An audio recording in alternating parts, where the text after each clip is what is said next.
Bonjour, je suis Sandrine Escoffier, je vous souhaite la bienvenue dans cette série de petites vidéos dans laquelle nous allons aborder le thème de la vie à l'étranger.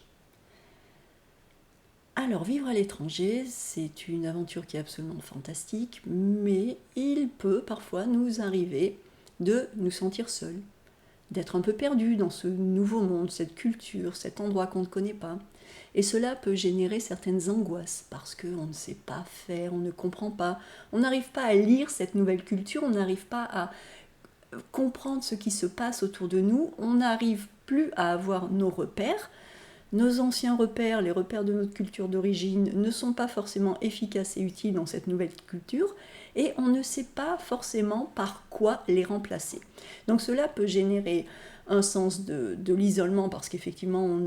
arrive, on n'a pas forcément d'amis, on ne connaît pas beaucoup de gens, on peut se sentir complètement perdu parce qu'on ne comprend pas ce qui se passe autour de nous et si on ne fait pas attention à ce que l'on ressent, à ce moment-là on peut glisser vers des choses un peu plus lourdes à gérer comme de l'angoisse parce que tout nous semble plus difficile. Essayer de faire des courses, de parler, de communiquer, de comprendre quoi que ce soit, eh bien ça nous semble un peu plus difficile parce que ça peut paraître comme un parcours semé d'obstacles et semé d'embûches parce qu'on ne comprend pas.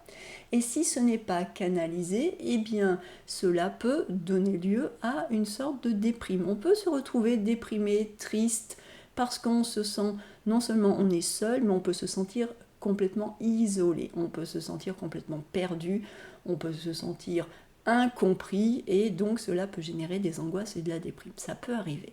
Donc on peut avoir le sentiment d'être complètement dépassé. Et c'est là-dessus que je vais parler un petit peu dans cette série de vidéos parce que effectivement si votre vie à l'étranger est pleine de belles surprises par certains aspects, eh bien il y a tout de même aussi des difficultés. Et ces difficultés sont là, reste à savoir comment est-ce qu'on peut faire pour les dépasser, pour vivre avec.